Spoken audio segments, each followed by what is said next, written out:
What's up, guys? This is Crypto with James talking to you today about Steppin. Now, yes, you will see by the title I'm not a fan. I'll explain exactly why in this video, because I genuinely think anyone that's getting into Steppin at the moment or in the near future is going to lose on that investment. I'll explain exactly why. Also, obviously, the FTX situation continues to develop. They have a new CEO. I want to talk about what he's come out and said, which is fairly startling in terms of how the exchanges conducted themselves, which is fairly important because we want if other exchanges are doing the same thing, the space is going to be in for a really bad time. Before I get into that, if you're new to the channel, there's a lot of YouTube channels out there. You may be going, James, don't know who you are, don't know why I should listen to you. It's all fair. So this spreadsheet of the first 26 coins that I spoke about on this channel. Had you invested $100 into each of these coins when I released videos about them, and you had never sold them, you just ignored them, done everything wrong, because obviously you've got to sell an investment to bank that profit. If you'd have ignored everything, you'd still be in profit for around 8.8k, doing absolutely everything wrong as an investor. But if you'd have bought these coins when I did the videos, and you just sold them last year when the markets absolutely flew up, you could have made 123 grand. Huge difference between doing the right thing and the wrong thing.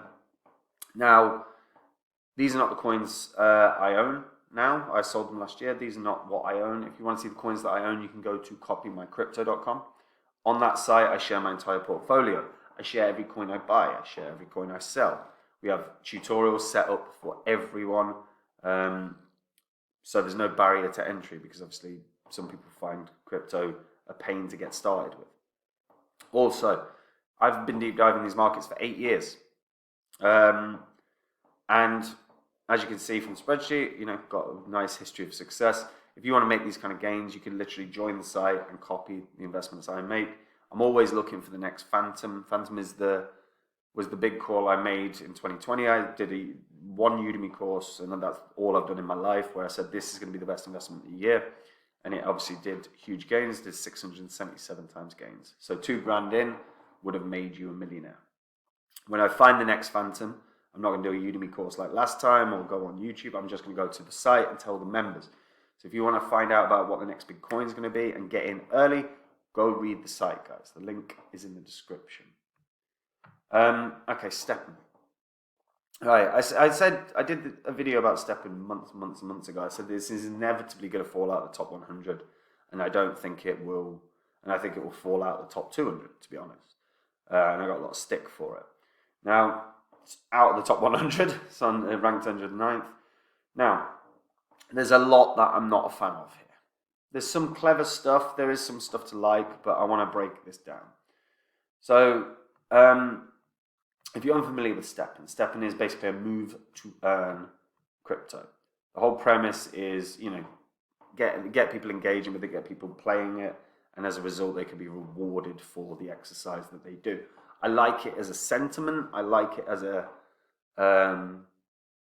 as a concept. Let's guys get moving. We'll reward you for getting moving. It's nice. I like that. Now, there's several problems for me. Firstly, obviously it began on Solana. It is on Binance now.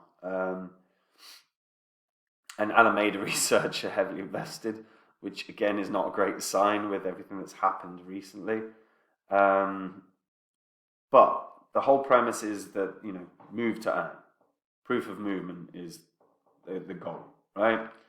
And they've introduced NFTs within it, so you can upgrade your sneakers, or if you're American, or your trainers if you're English, and then you can earn more rewards. It's a nice concept. And it genuinely is a nice concept. And it is being used.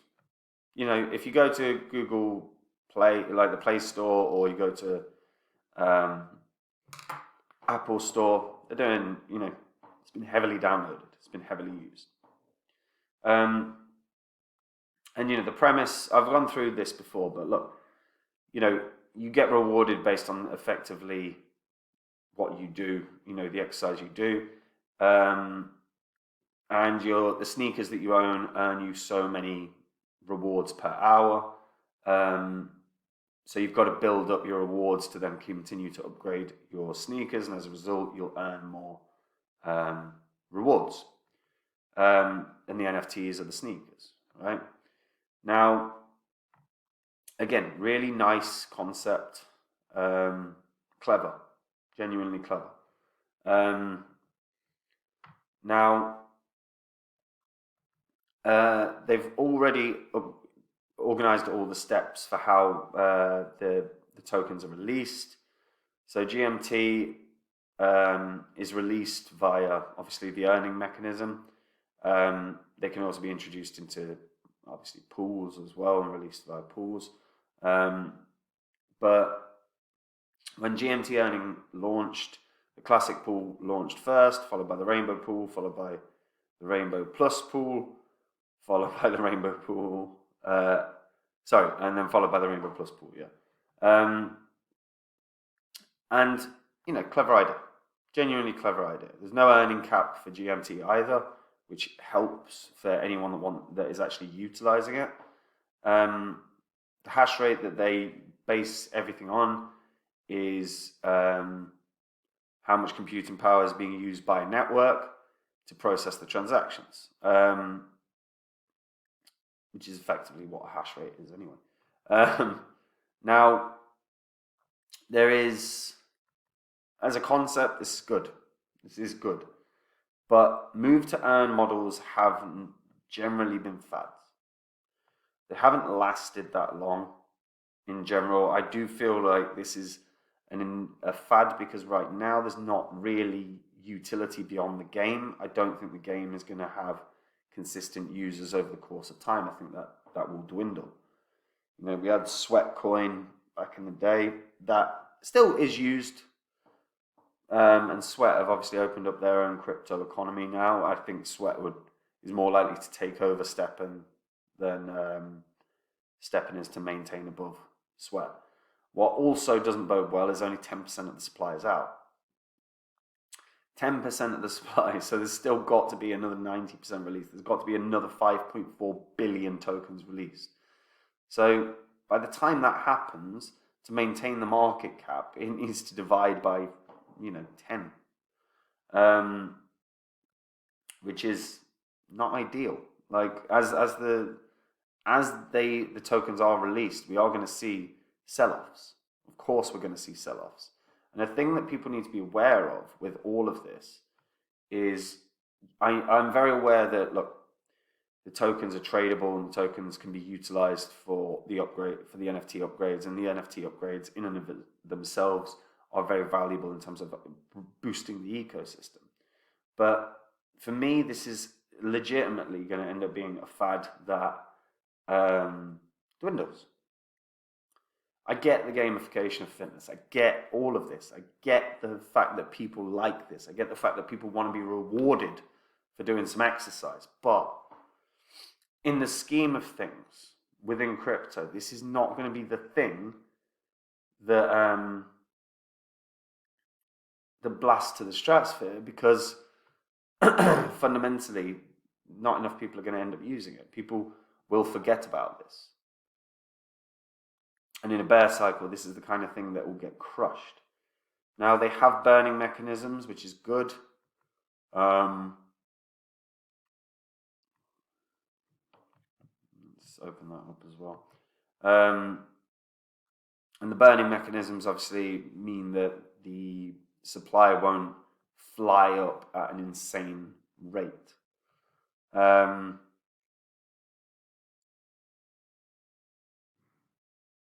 Now, if we look at the actual fixed supply, they're saying 5.6 billion. So obviously, as always, CoinMarketCap not quite accurate. But if there are 5.6 billion circulating, then we're going to end up seeing huge dumpage, because that means if there's 5.6 billion circulating right now, it's got 2 billion market cap. I don't believe that it can maintain that level of price point. I simply don't. There's not enough. There's not enough beyond this with this ecosystem right now. It's too small.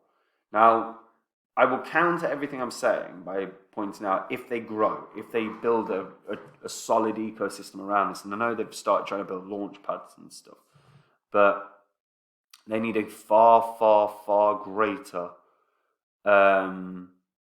ecosystem to have any success. For me personally, I think this is going to end up dying a death. And I know anyone that's invested in Steppin is going to hate this and probably call me names, but it's just my perspective.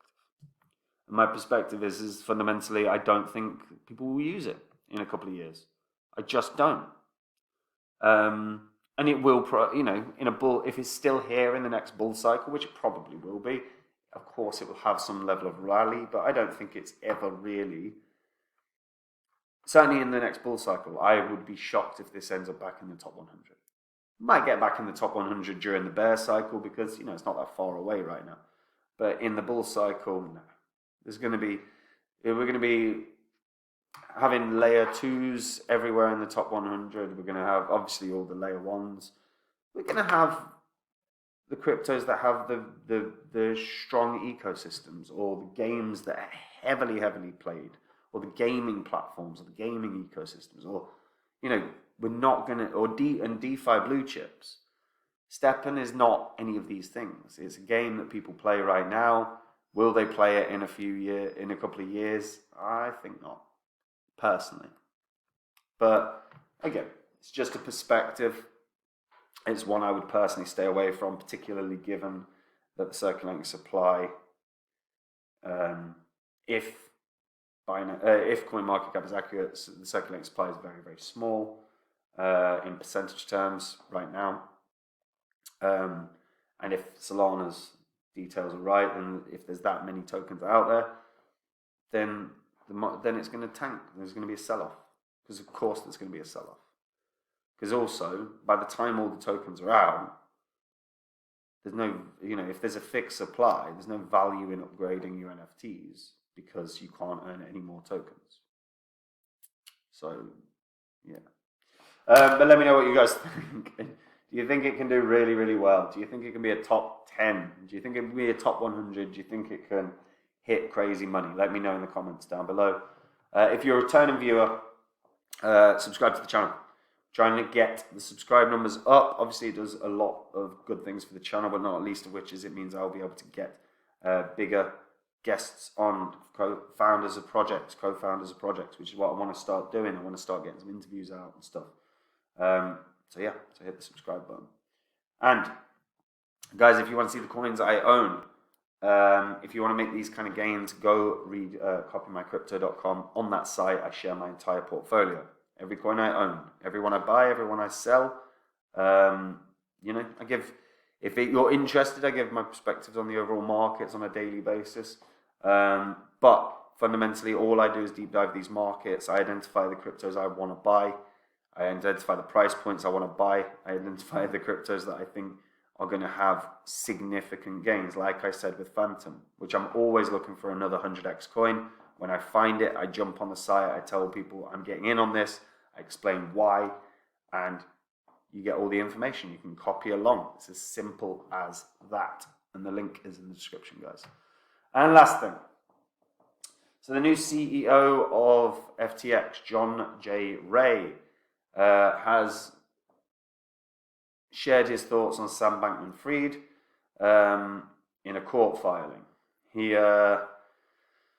John J. Ray was someone who presided over Enron's enormous bankruptcy a couple of decades ago, and obviously Enron, that bankruptcy was enormous. That rocked everything, rocked every financial market going. As I have always said, nothing is too big to fail. Look at Enron. Look at Lehman Brothers. So don't be confident that every exchange is fine, or that even Binance or Coinbase are fine. Don't always secure your own funds. Don't trust it to remain on exchanges.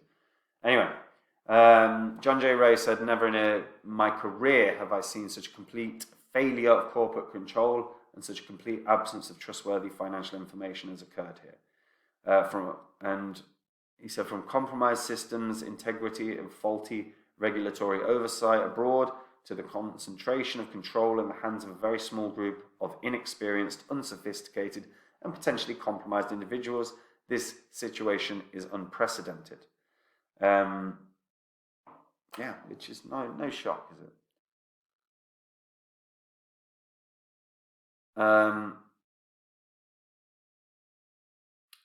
And yeah, I mean, this is the scenario. The FTX fallout is going to continue for a while. Apparently, Binance are looking at buying Voyager, so the token soared by about 48%. However, it's not one. It's one I'd stay away from. Yeah, I mean, it's just it's bizarre. John Campagna, who's head of trading and capital markets at Coin Funds, said he was embarrassed and saddened by FTX's collapse.